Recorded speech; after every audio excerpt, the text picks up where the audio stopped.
Hello students, last video में हमने बात करी थी SN1 रिएक्शन की। आज हम बात करेंगे SN2 रिएक्शन। देखिए SN2 यहाँ पे 2 का मीन्स है बायोमोलिक्यूलर। बायोमोलिक्यूलर मीन्स दो मोलिक्यूल का होना। N for nucleophilic and S for substitution. तो इसको SN2 इसलिए शॉर्ट में लिखा जाता है ताकि इसके SN2 जो हमने फॉर्मेट सिंबल यूज़ में लिया उसका मीनिंग ही हमें समझ आ जाता है कि biomolecular nucleophilic substitution. And this reaction, जैसे SN1 की हमने जब बात करी थी तो वो 2 स्टेप में होती है, जबकि ये रिएक्शन 1 स्टेप में ही कंप्लीट हो जाती है। यहाँ पर भी हमारे कंपाउंड जो रिएक्टेंट्स होते हैं वो RX यानी कि हेलो एल्केन होगा और एक्वस NOH होगा, एक्वस NOH। लेकिन यहाँ पर जब रिएक्शन होती है तो वहाँ 2 स्टेप ना होकर एक ही स्टेप में कंप्लीट हो जाती है।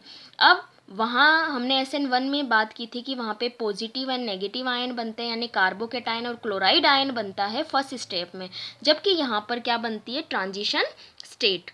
ट्रांजिशन स्टेट कैसे बनती है, देखिए ये हमने यहाँ पे हेलो एल्केन लिया है क्लोरोमिथाइल।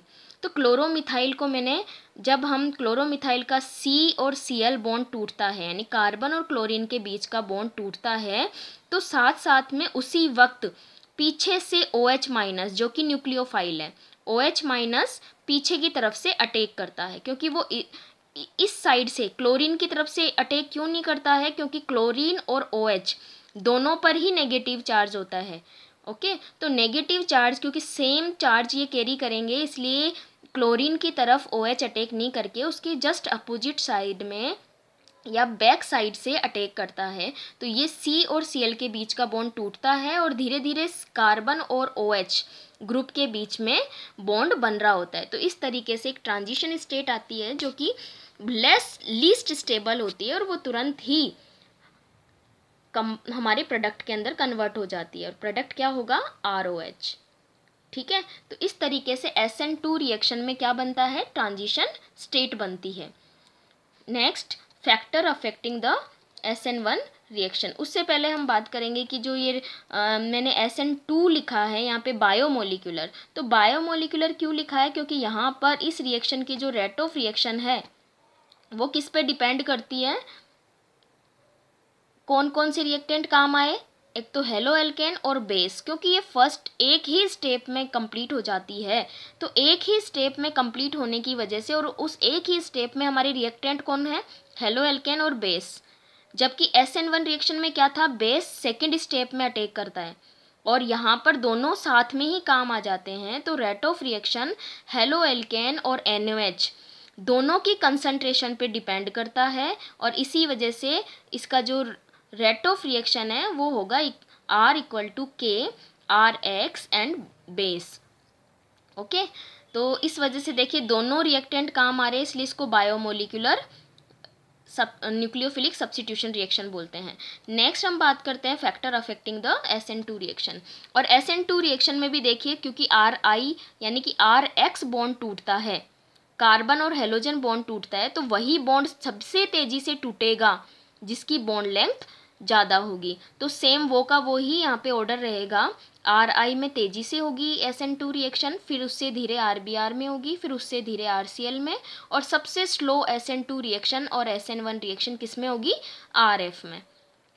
उसके बाद हम बात करते हैं द एल्किल हैलाइड की।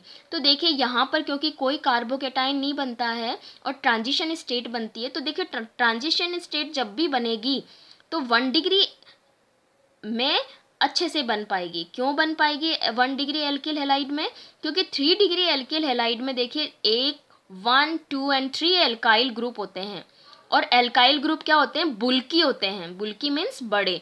तो 3 एल्काइल ग्रुप क्योंकि साइज में बड़े होते हैं और एक तरफ से CX बॉन्ड टूट रहा होता है और पीछे से OH यानी कि न्यूक्लियोफाइल अटैक करता है, तो उसको जगह नहीं मिल पाती और इसको हम बोलते हैं स्टेरिक हिंड्रेंस। और because of steric hindrance in 3 degree alkyl halide SN2 reaction occurs with very slow rate of reaction. Okay, then will be the reason, and reason will be steric hindrance of 3 degree alkyl halide. Now the nature of solvent. अब देखिए यहाँ पे कोई ionic compound नहीं बनते हैं, यहाँ पर कोई कैटायन एनायन नहीं बनता है, यहाँ ट्रांजिशन स्टेट बनती है, इसलिए जो ये रिएक्शन है वो नॉन पोलर सॉल्वेंट में हो जाती है। अब हम बात करते हैं differences between SN1 and SN2 reactions. तो आप लोगों को वही चीज़ें रिपीट हो रही है। देखिए SN1 यूनिमोलिकुलर होती है, SN2 बायोमोलिकुलर होती है। SN1 रिएक्शन 2 स्टेप्स में होती है, SN1 1 स्टेप में कंप्लीट, SN1 2 स्टेप में होती है, SN2 1 स्टेप में कंप्लीट हो जाती है। SN1 के लिए पोलर सॉल्वेंट चाहिए क्योंकि कार्बोकेटाइन और एनायन बनते हैं। SN2 में नॉन पोलर सॉल्वेंट चाहिए क्योंकि यहाँ पे कोई भी आयंस नहीं बनते हैं, यहाँ जो ट्रांजिशन स्टेट बनती है। फिर हम बात करते हैं यहाँ पे जो इंटरमीडिएट है वो क्या बनते हैं, कार्बोकेटाइन SN1 में, जबकि SN2 में ट्रांजिशन स्टेट बनती है।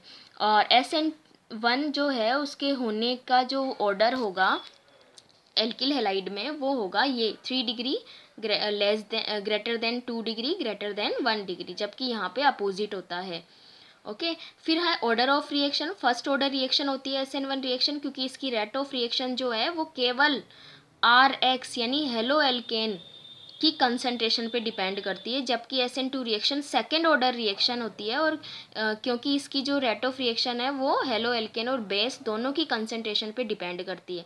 ये जो सेकेंड ऑर्डर और फर्स्ट ऑर्डर टर्म्स हैं इसकी बात हम केमिकल काइनेटिक्स में करेंगे। ओके, इसलिए इसको एक बार हम इतना ही ध्यान रख लेते हैं, जब हम हमारा केमिकल काइनेटिक्स चैप्टर पढ़ेंगे तब ये अच्छे से एक्सप्लेन हो जाएगा। उसके बाद है जो SN1 रिएक्शन है वहाँ पे रेसेमाइजेशन देखने को मिलता है, और रेसेमाइजेशन क्या है अभी हम उसकी बात करेंगे। और SN2 में इन्वर्जन ऑफ कॉन्फ़िगरेशन देखने को मिलता है। फिर हम बात करते हैं कि जो एल्किल हैलाइड है, अगर हम हेलोजन एटम चेंज करते हैं तो उसका ऑर्डर क्या होगा। तो SN1 और SN2 के लिए दोनों के लिए जो रेट ऑफ रिएक्शन है वो इसी ऑर्डर के बेसिस पे होगी। नेक्स्ट है जो अभी हमने बात दो टर्म्स आई थी हमारे सामने, racemisation and inversion and of configuration. तो उसकी जो बात है वो हम इस टॉपिक में करेंगे। टॉपिक है stereo chemical aspects of nucleophilic substitution reaction. Stereo chemical aspects. Okay, अब सबसे पहले स्टीरियो केमिकल, जब भी केमिस्ट्री की बात आती है स्टीरियो केमिकल वर्ड आया है तो हमें ऑप्टिकली एक्टिव कंपाउंड के बारे में पता होना चाहिए। और आप लोगों को ये मैंने अच्छे से एक्सप्लेन किया है 11th क्लास में स्टीरियो आइसोमरिज्म में। तो स्टीरियो आइसोमेरिज्म में क्योंकि ऑप्टिकल आइसोमेरिज्म जब हम पढ़ते हैं तो हमें D और L आइसोमर के बारे में मैंने आपको बताया था। D isomer means dextro isomer कौन से होते हैं, जो प्लेन पोलराइज्ड लाइट को राइट डायरेक्शन में रोटेट कर देते हैं, और इसको हम प्लस या स्मॉल d से रिप्रेजेंट करते हैं। और लेवो यानी कि L आइसोमर कौन से होते हैं, जो PPL means plane polarised light को लेफ्ट डायरेक्शन में रोटेट कर देते हैं, उन्हें हम बोलते हैं L आइसोमर, और उसको स्मॉल l और माइनस साइन से शो करते हैं। और D और L आइसोमर यानी ऑप्टिकल आइसोमर्स ऐसे कंपाउंड शो करते हैं जिसमें कायरल कार्बन हो, एक्टिव कार्बन हो या एसिमेट्रिक कार्बन हो। और इन तीनों का ही मतलब क्या होता है कि ऐसा कार्बन या ऐसा मॉलिक्यूल जो एसिमेट्रिक हो, मीन्स अगर हम उसको किसी भी एंगल, किसी भी प्लेन या किसी एज या किसी भी साइड से कट करते हैं तो वो इक्वल टू पार्ट्स में डिवाइड नहीं होता है। अब इसके बाद में यहाँ तो ये चीज़ तो आपको समझ आ गई होगी। जो रेसेमाइजेशन है और इन्वर्जन और कॉन्फ़िगरेशन है नेक्स्ट वीडियो में उसकी बात करेंगे।